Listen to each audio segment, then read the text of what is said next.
1 Corinthiens 12, à partir du verset 8. En effet, à l'un est donné par l'Esprit une parole de sagesse, à un autre une parole de connaissance selon le même Esprit, à un autre la foi par le même Esprit, à un autre le don des guérisons par le même Esprit, à un autre le don d'opérer des miracles. Et on peut arrêter là pour la lecture, parce que on va cet après-midi s'arrêter donc sur le don des guérisons et sur le don d'opérer des miracles. Et ça peut être deux dons spirituels, on a peut-être du mal à bien distinguer ce qu'est l'un, ce qu'est l'autre, un petit peu comme avec la parole de sagesse et la parole de connaissance.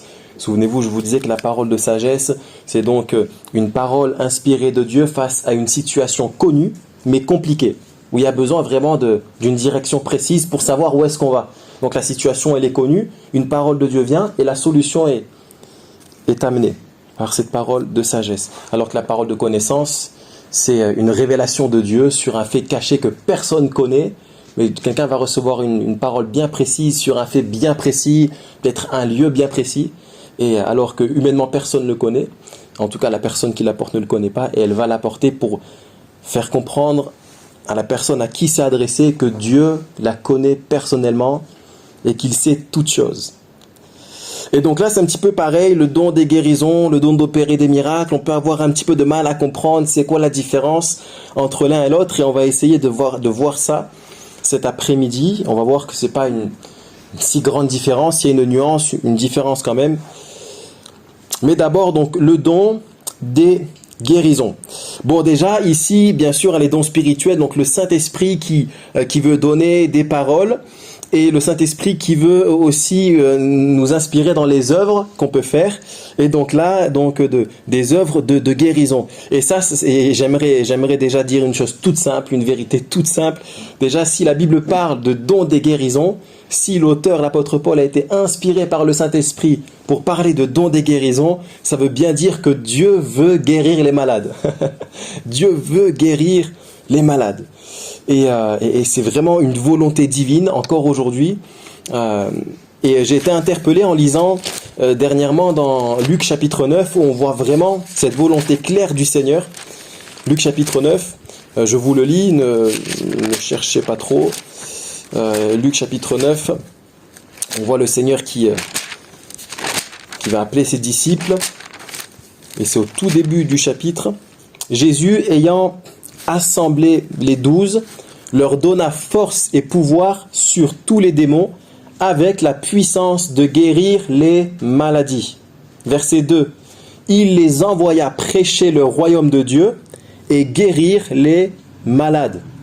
Et au verset 6, ils partirent, donc les disciples, et ils allèrent de village en village, annonçant la bonne nouvelle et opérant partout des guérisons. Donc au tout début de ce chapitre, en quelques versets, à 3 reprises, il est question de guérison des maladies. Et au premier verset, il est question de Jésus qui donne à ses disciples le pouvoir de guérir. Donc c'est le Seigneur qui donne le pouvoir, qui est à l'origine de cette puissance. Et puis une fois qu'ils ont reçu cette puissance, le Seigneur, il est dit qu'il les envoie, bien sûr, pour proclamer la bonne nouvelle, mais il les envoie aussi pour guérir les malades. Donc ça fait clairement partie de leur mission. Et puis ensuite, il y a l'exécution. Ils reçoivent le pouvoir, ils reçoivent la mission du Seigneur et ils se mettent à l'œuvre. Ils retroussent les manches et ils vont aller dans différentes villes et villages. Et il est dit, ils vont opérer partout des guérisons. Bon, ça ne veut pas dire que partout où ils sont allés, ils ont guéri tout le monde. Mais ça veut dire que dans tous les endroits, il y a eu des guérisons. Vous comprenez la nuance? Partout, le Seigneur a accompli des guérisons au travers d'eux. Et ça nous montre bien que la guérison divine, c'est vraiment biblique. En fait, le problème, c'est que parfois, certains ne veulent pas croire dans ça, et ça peut être un danger aussi qui peut nous guetter, parce que parfois, c'est peut-être même inconscient. On peut avoir du mal à croire, et on n'arrive pas parfois à croire dans la guérison divine, parce qu'on ne voit pas de guérison divine. Mais c'est pas parce qu'on ne voit pas de guérison divine que Dieu ne veut plus guérir les malades, et que Dieu n'est plus capable de guérir les malades. Et c'est vrai que parfois, avec les mois, avec les années, on peut prier pour des situations, on peut prier pour des malades et être découragé parce qu'on ne voit pas forcément l'exaucement de toutes nos prières comme on aimerait.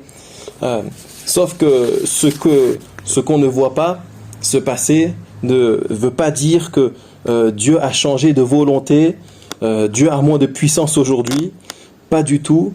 Au contraire, le Seigneur veut toujours agir. Mais donc c'est vrai que parfois on peut tomber dedans, de ne pas croire parce qu'on ne voit pas. Et puis d'autres vont dire, moi je ne crois pas parce que pour moi c'était au temps des apôtres et au temps de Jésus.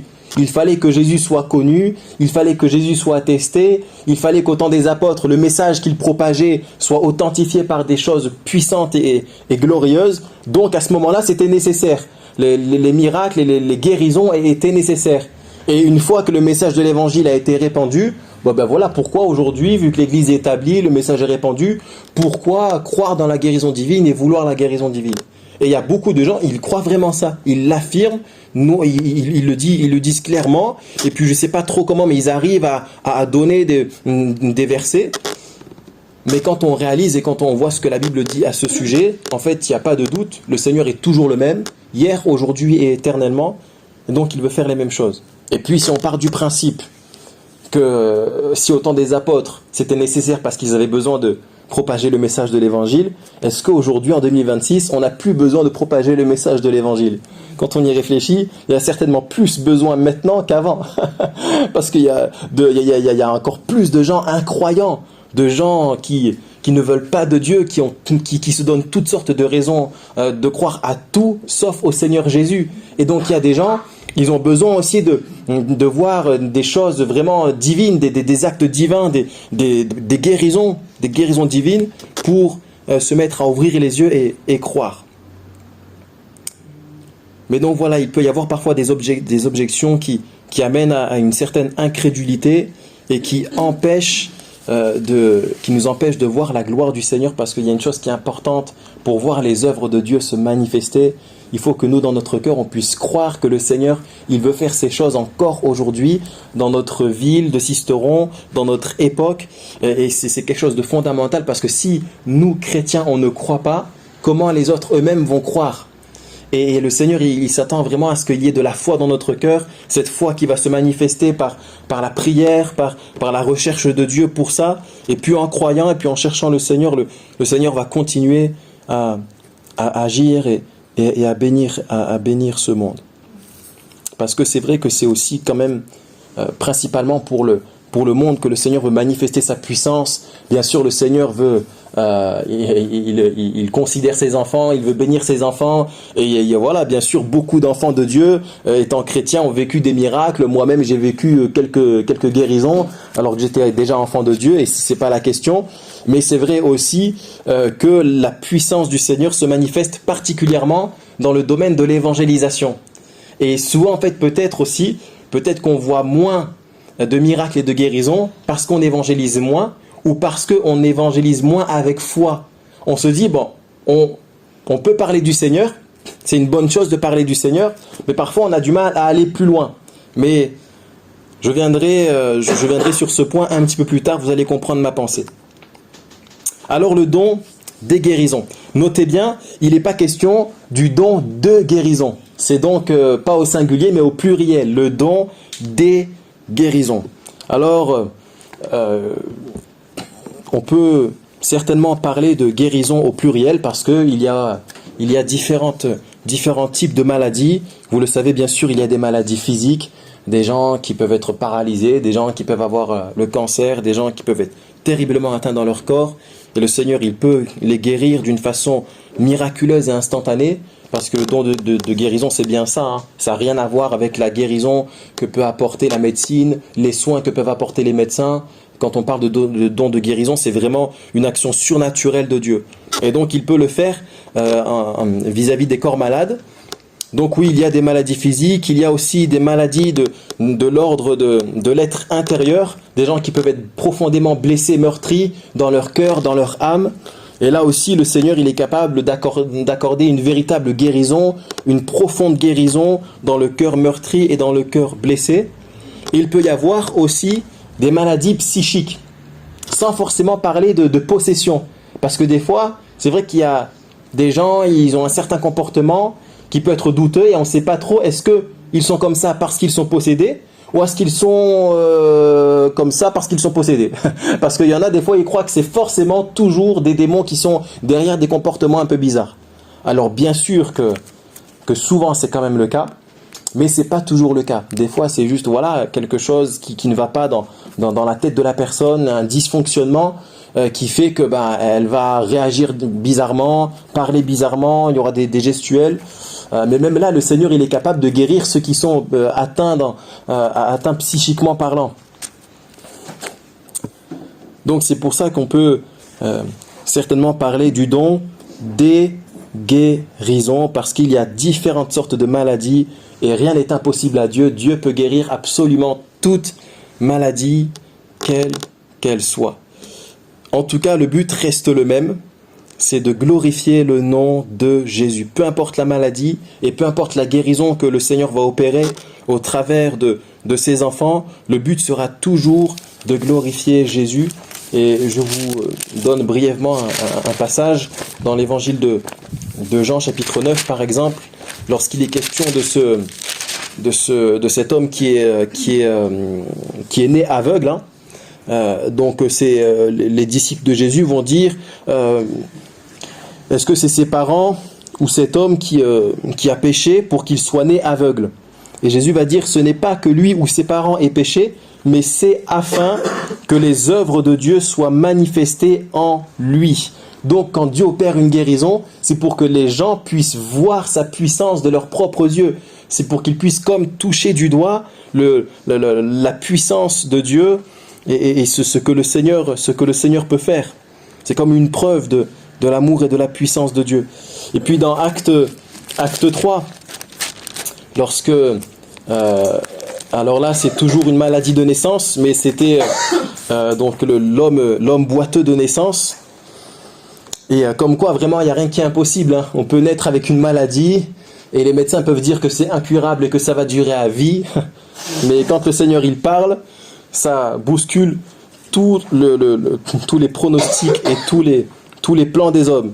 Parce que donc il y a cet homme boiteux de naissance, Pierre et Jean vont venir, bon je passe tous les détails, mais Pierre va dire je n'ai ni or ni argent, mais ce que j'ai je te le donne au nom de Jésus-Christ de Nazareth, lève-toi et marche. Et puis il va le prendre par la main, il va le faire lever et il est dit au même instant, ses pieds et ses chevilles devinrent fermes, d'un saut il fut debout et il se mit à marcher. Extraordinaire. Un homme qui n'avait jamais marché, en un instant, il va marcher. Et regardez à quel point ça va glorifier le Seigneur parce qu'il est dit, il entra avec eux dans le temple, marchant, sautant et louant Dieu. Donc le but du don de guérison, c'est vraiment toujours de glorifier le nom de Jésus. C'est jamais de glorifier un homme, jamais de glorifier celui ou ceux par qui le Seigneur est passé. Ce n'est jamais de glorifier un certain mouvement religieux, mais c'est de glorifier Jésus. Et parfois certains peuvent abuser de ça, peuvent se jouer de ça, parce que le Seigneur leur permet de vivre certaines choses, de faire certaines choses. Alors ils peuvent parfois prendre la grosse tête et puis voilà se perdre dans un état d'orgueil en pensant que c'est par eux et que les gens doivent leur être reconnaissants à eux-mêmes, alors que toute la gloire elle revient au Seigneur, parce que c'est le Seigneur qui donne toutes choses et c'est le Seigneur qui fait toutes choses. Donc le but c'est glorifier Jésus et que ce soit une guérison physique, une guérison intérieure, une guérison psychique. Le but c'est d'amener les gens à comprendre que Jésus est le Christ, qu'il est le Messie. C'est ça glorifier Jésus. Amener les gens au message de la croix et de la vie éternelle. Donc c'est le but du don des guérisons. Maintenant le don suivant, celui donc d'opérer des miracles. Alors, quelle est la différence entre le don des guérisons et le don d'opérer des miracles? En fait, je dirais deux petites choses. Premièrement, je dirais que le don d'opérer des miracles, c'est tout ce qui est en dehors de la guérison. Tout ce qui touche, tout ce qui est miraculeux et qui ne touche pas à la guérison. Et c'est aussi un miracle qui est plus que la guérison. Je vais vous expliquer, vous allez comprendre. Déjà, donc le don d'opérer des miracles, dans le premier sens de ce qui est hors de la guérison. Je pense naturellement quand le Seigneur Jésus, là, alors qu'il était à Cana, aux noces de Cana, rappelez-vous ce qu'il a fait, il a changé l'eau en vin. Donc c'est quelque chose de divin, de surnaturel, mais qui ne touche pas à un corps malade. On parle d'éléments. Et donc c'est l'eau, on le sait, l'eau c'est l'eau, ça a une propriété bien particulière, le vin c'est le vin avec sa propriété bien particulière, et l'un c'est l'un et l'autre c'est l'autre, il n'y a pas de... Sauf que le Seigneur qui est au-dessus des éléments, il peut faire ce qu'il veut des éléments, et il est allé jusqu'à même changer l'eau en vin. Et là on peut parler de miracles, on peut parler de miracles. Par exemple aussi lorsque Jésus va marcher sur l'eau, là aussi c'est quelque chose d'absolument impossible à qui que ce soit, mais le Seigneur va marcher sur l'eau comme s'il marchait sur la terre ferme. Donc là encore, on voit un miracle.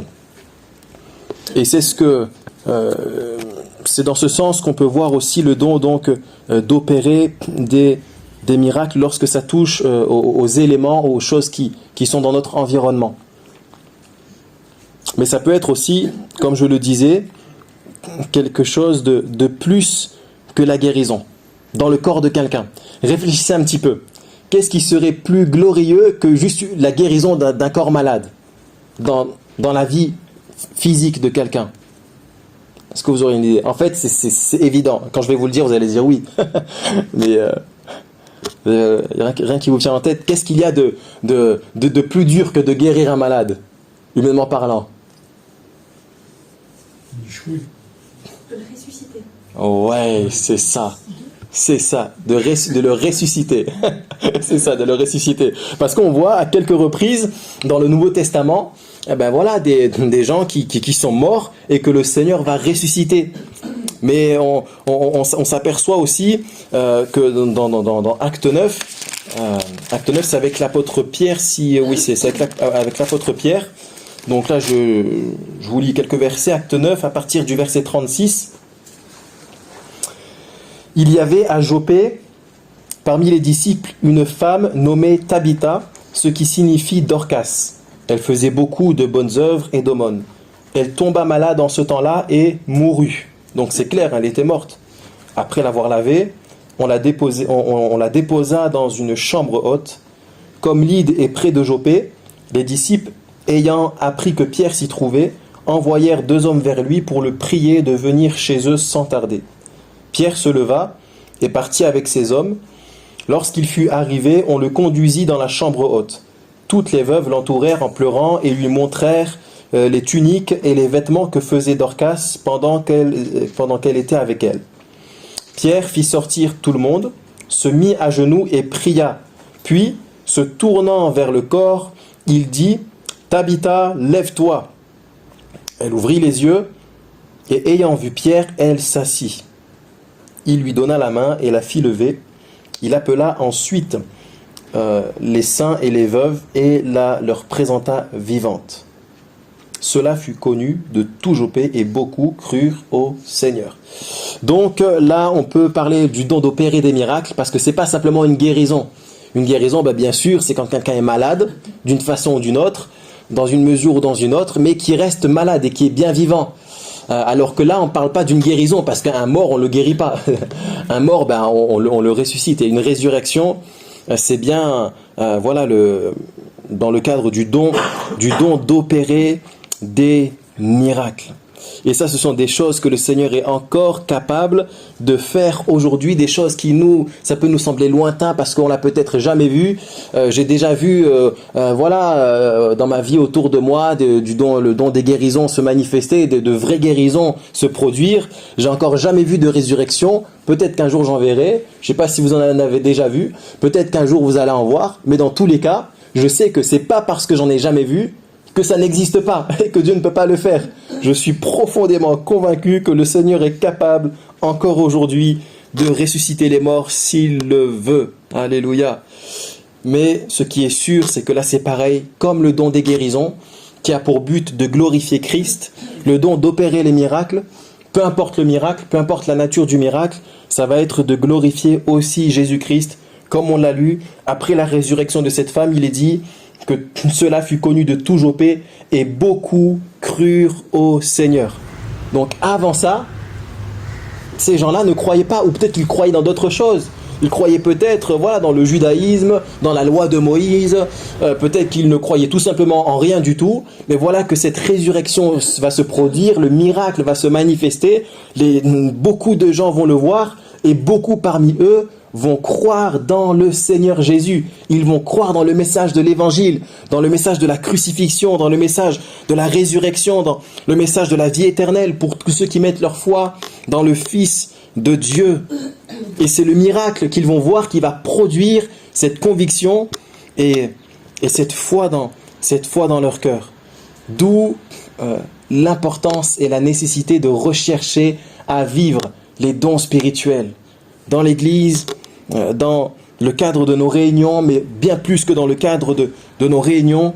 Et pour vivre cela, bien sûr, je ne vous apprends rien. Ce que nous devons faire, c'est prier pour ça dans le secret, prier pour ça dans nos maisons, demander au Seigneur pour que le Seigneur nous visite, pour que le Seigneur nous accorde de vivre des dons de guérison, de vivre des miracles dans les réunions, et puis là où le Seigneur nous a placés, mais dans tous les cas, vraiment prendre le temps de prier, d'y aspirer et de le demander au Seigneur par la prière. Ça, c'est une chose qui est primordiale. En croyant, bien sûr, en croyant dans notre cœur que le Seigneur est toujours capable de le faire. Mais en même temps, si la Bible le dit que nous croyons, si nous-mêmes nous prions dans nos maisons pour demander au Seigneur de nous permettre de vivre ces choses, aussi ce qu'il faut dire, c'est qu'à un moment donné, il faut se lever et agir. Parce que si on prie sans cesse, tout en croyant, bien sûr, mais si on prie sans cesse et en gardant les bras croisés et en restant assis sur notre chaise sans faire cet acte de foi et ce pas de foi, on pourra toujours prier mais on ne verra jamais rien. Rappelez-vous ce qui s'est passé dans l'évangile de Luc au chapitre 8. Les disciples ont reçu le pouvoir de la part du Seigneur de guérir les malades. Les disciples ont reçu cette mission, aller guérir les malades, mais ensuite il est dit, ils allèrent et ils opérèrent partout des guérisons. Donc ça veut dire qu'à un moment donné, ils n'ont pas fait que prier, ils n'ont pas fait que entendre, mais ils se sont levés, ils sont allés, et non seulement ils ont parlé, ils ont proclamé le message, mais ils ont aussi agi. Et en fait, on peut peut-être se poser la question, mais concrètement, comment agir dans ce domaine-là? Parce que c'est vrai que là, ces dernières semaines, souvent, je peux vous demander, est-ce que vous avez des contacts? Est-ce que vous avez pu rendre témoignage à quelqu'un? Voilà, bon, si je le fais, c'est pas pour vous embêter, c'est juste pour qu'on puisse s'encourager les uns les autres à s'enflammer pour continuer à propager le message de l'évangile. On a besoin de s'encourager les uns les autres à ce sujet, c'est pour ça que l'Église est présente. Mais j'aimerais cet après-midi à vous encourager à continuer à évangéliser, mais plus que ça, quand vous avez l'occasion de parler du Seigneur avec quelqu'un, à agir comme le Seigneur le dit. Vous savez, le Seigneur, c'est ce que la Bible dit, le Seigneur va le dire, vous imposerez les mains aux malades, et les malades seront guéris. Et les malades seront guéris. Alors c'est sûr que dans le cadre de l'Église, dans le cadre des rassemblements de l'Église, il y a un cadre, et c'est pas n'importe qui va imposer les mains aux malades. C'est un acte qui est réservé aux pasteurs, aux anciens de l'Église. Donc quand on se réunit, c'est sûr que c'est le pasteur ou l'ancien qui va imposer les mains. Mais quand vous êtes dans vos maisons, avec votre voisinage, quand vous êtes au travail avec vos collègues, c'est pas le pasteur qui va venir. Là, vous êtes dans votre sphère privée. Et là, vous avez l'autorité en tant que chrétien, en tant qu'enfant de Dieu, de faire ce que le Seigneur vous demande aussi à vous de faire dans votre environnement, d'imposer les mains pour ceux et celles qui en auraient besoin. Et je vous encourage à le faire quand vous avez l'occasion de parler avec quelqu'un. Peut-être que cette personne va vous dire, moi j'ai telle maladie physique. Peut-être que cette personne va vous confier qu'elle a eu une blessure qu'elle a pu subir. Et à ce moment-là, parlez-lui du Seigneur, bien sûr. Mais à un moment donné, simplement, sans forcément faire de grandes choses, mais proposez-lui, est-ce que tu veux bien que je prie pour toi, que je mette ma main sur toi et que je demande au Seigneur de te guérir? Et voilà, et puis en le faisant par la foi, en priant, en imposant les mains à la personne, on peut s'attendre à voir la gloire du Seigneur. On peut s'attendre à voir la gloire du Seigneur. Et parfois, ce qui peut nous empêcher de le faire, c'est parce qu'on se dit, si je le fais et qu'il ne se passe rien, comment est-ce que je vais être vu? Pourquoi est-ce que je vais passer? Mais franchement, je vais vous dire une chose, et moi ça fait des années que c'est ce que je fais. Par la grâce de Dieu, j'ai pu voir quelques miracles, Et pour moi, ça reste une grâce de Dieu, parce que même si j'en ai vu que quelques-uns, c'était vraiment des choses extraordinaires. Mais j'en ai vu que quelques-uns. J'ai prié, je sais pas je ne saurais même pas vous dire pour combien de personnes j'ai prié. Mais j'en ai pas vu tant que ça des guérisons. Mais je continue à le faire, à prier, parce que je sais qu'en fait c'est l'affaire de Dieu. Le Seigneur nous a dit, vous imposez les mains aux malades et ils seront guéris. Donc il nous fait la promesse. Mais c'est lui qui va guérir. Nous, il faut faire ce que il nous demande de faire, donc d'imposer les mains, de parler du Seigneur et d'imposer les mains. Et puis, s'il y a une guérison qui se produit, on peut dire gloire à Dieu, merci Seigneur. On amène la personne à qu'elle réalise, c'est Jésus qui a fait le miracle. Mais si le miracle ne se produit pas tout de suite, c'est pas grave. On continue à encourager la personne. Et puis, même s'il n'y a pas de miracle qui se produit, dans tous les cas, le fait de prier et d'imposer les mains à la personne, ça peut la toucher, ça peut avoir un impact sur elle et ça peut lui faire du bien. Et même si le miracle ne se fait pas tout de suite, qui sait de ce qui va se passer dans les heures et les jours qui suivent. Et puis même s'il n'y a pas de miracle, c'est pas grave. Il faut vraiment que, comme en tant que chrétien, qu'on soit décomplexé avec ça. On fait ce que le Seigneur nous demande de faire, et après, c'est l'affaire de Dieu. Le Seigneur, il fait ce qu'il veut. Mais ça serait dommage que cette peur-là qu'il ne se passe rien nous amène à ne rien faire, et donc à ne plus jamais rien voir. Et j'aimerais vraiment vous encourager là où vous êtes, dans votre quartier, dans votre travail, je sais pas, mais que quand vous en avez l'occasion, avec simplicité, avec amour, avec sagesse, voilà, de répondre à l'appel du Seigneur en priant, en évangélisant et en imposant les mains à ceux qui sont malades. Et là, le Seigneur, il peut faire de grandes choses. Alléluia. On peut justement prier dans ce sens.